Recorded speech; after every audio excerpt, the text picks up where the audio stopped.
Hey designers, you're ready to start your first lesson in Illustrator, and today is all about just learning the interface of Illustrator and a little bit about where everything is and some basics on how to open files and save files. So let's get started. So if you haven't already opened up Illustrator, let's go ahead and open up that program. And whenever we're working with files and you're working with my files for the video lessons, you'll always open the file that's saved on the network here on the computer network system at Rock Falls High School. But you'll be saving your projects, your lessons in your cloud folder that you will have set up in class. So if you haven't set up your folders in class in the cloud, stop the video, call me over, and let's help you set those up now. All right, so for those of us who have our folder system set up in the cloud, let's go ahead and get started by going to File, Open. And remember, we're navigating to ours, or I should say my files on the network. So you will probably get a dialog box that asks you, are you opening from the computer or cloud? Okay, so you want to click on the computer, and then it's in Courses, Art, Print Shop, Illustrator Lessons, and Lesson 01. And it's going to be Lesson 1, Start One File, and click Open.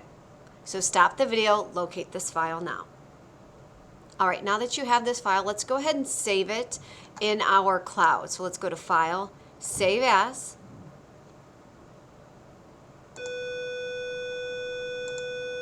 Oops. Let me go back to that.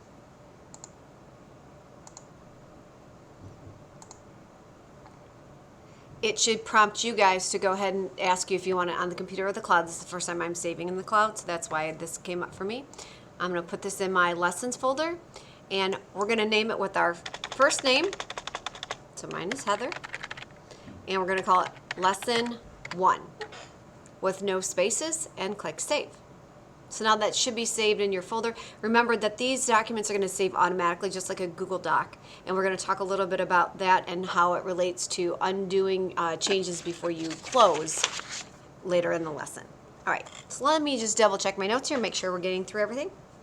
All right, so what you see here is it was called the interface. So it's the layout of Illustrator, and as you can see, it's pretty complex. There's a lot going on here. So let's break this down. The first thing you're going to see up at the top is called your menu bar, or sometimes called the application bar. So that's going to have your basic big commands. So under File, you're going to have the basic commands for saving and closing and preferences for your file and document modes and such.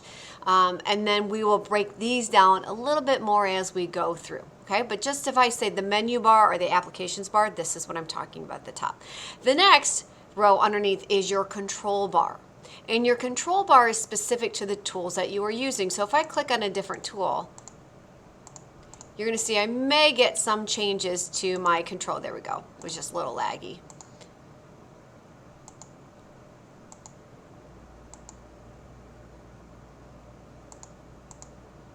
So you see with a few, it may change your options up at the top in your control bar. Okay, so that's your control. It's going to give basic commands. Here to the left we have our toolbar, and you can pull this out and move this around. So if you want your toolbox somewhere else on your screen, you can do. If you want to dock that back, you just drag it back over. You can also change it so that it is single column or double column by clicking on this little button over here. So stop the video and just kind of play around with it now. Okay, I also want to show you that you can close it completely. So if this happens and you accidentally close your toolbox, don't freak out, it's not gone. It's under here under Window, and you'll see that it should be right at the top. And we just want the basic toolbar back. Okay, so that's under Window, which leads me to my panels. So if my tools are over here in this section here, and by default that's where these are, my panels, or the rest of the panels, are going to be over here on your right hand side. I'm just closing a few things, cleaning up some things here. So your panels are different advanced options for tools and different effects that you can apply, and we're going to be talking a little bit about some of these. Not a ton. We spend much more time in the toolbox, but we will get into some of your panels, so you need to know what those are. You can drag panels out and move them around so that they're free floating. You can resize them by clicking on the corners and your up and down arrows. You can close them, you can redock them, and depending on the panel, sometimes you can drag from the corners as well. It just depends on the panel. If you happen to close one completely and you need it back out, again, all of your panels are listed here under Window. Okay, so I want you to stop the video and just kind of play around with your panels, dragging them out, docking them, redocking them, maybe opening up a few, see what happens. You can group them together wherever you want. Those are your panels. Stop the video and play around with those now. All right, now that we've kind of made a mess of things, I want to show you a couple things. So let's say we just have a ton of panels out. I've got all these panels out and they're all over my screen, and it's too much visual clutter. One thing you can do as a keyboard shortcut to just clear your desk, clear your interface for just a moment so that you can see your image or your document better, is if you click on your tab key. When you click on tab, it's going to momentarily just kind of hide all of those. If you hit tab again, it's going to bring them all back. So stop the video, try that now. All right, last thing here is I want to show you how to clean your room. Okay, how to clean the interface. So we've made a mess of things, and I want to just put everything back to the default. And the easiest way to do that is on your top right hand corner, you should have a little drop down button up here. Oops.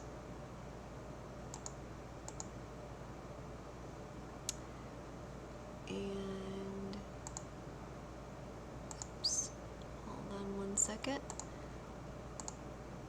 Sorry. They moved it in this new one. See, I don't know everything. I'm still learning some stuff too. This is the new version for me this year. So the button is over here. Sorry, it was in the past, it was for the right.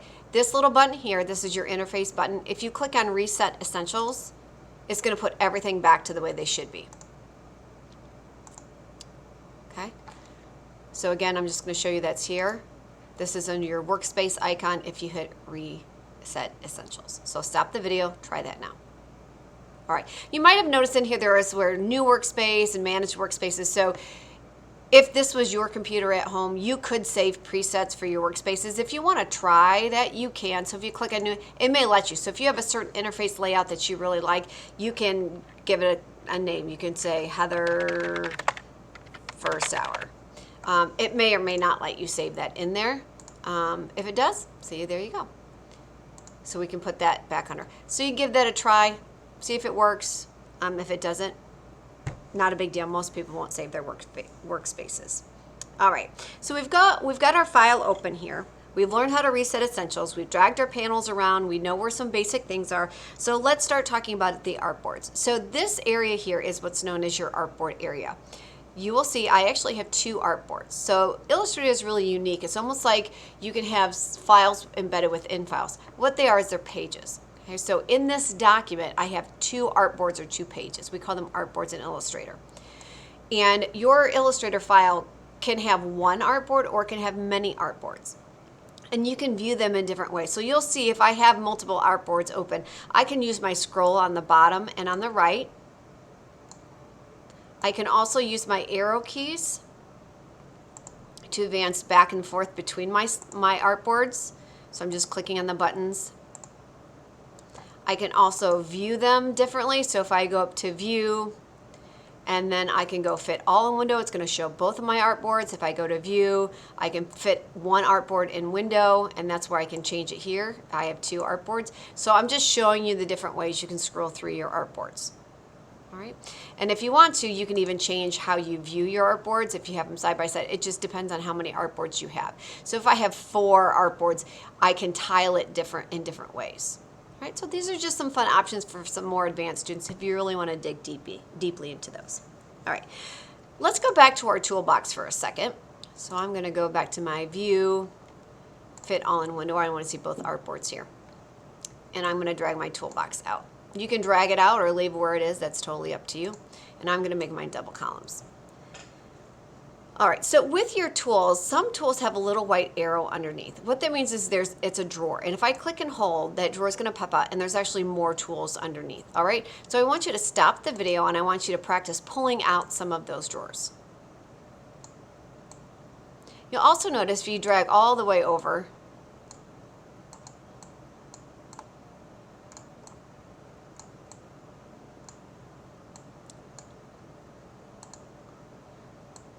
you can pull that drawer completely out.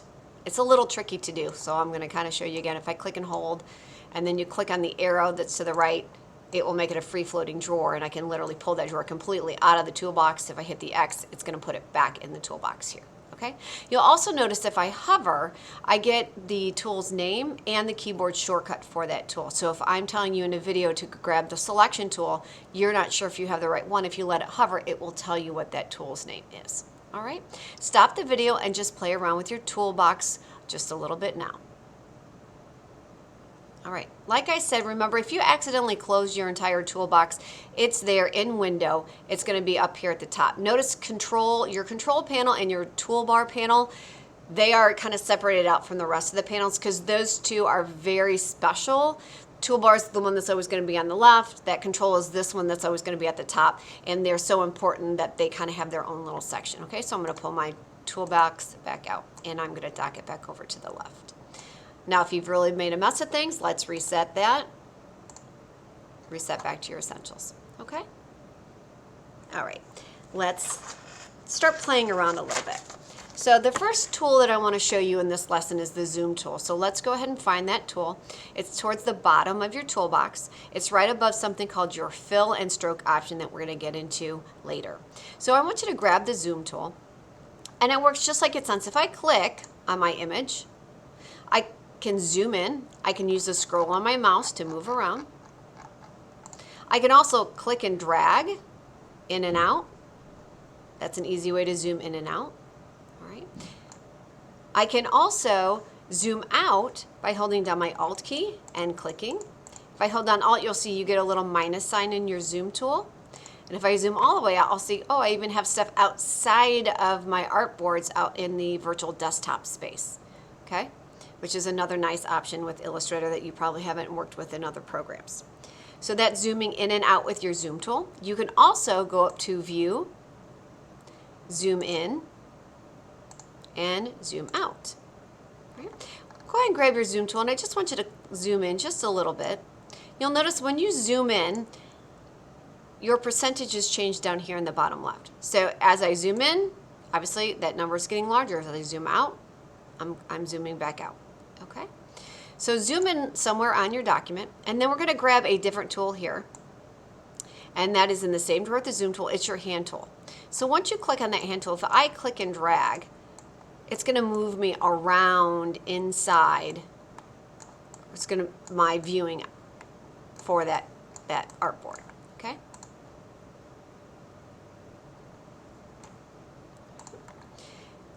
And to zoom back out, I can double click that hand and it's going to zoom me all the way back out. So stop the video and just try that now. All right.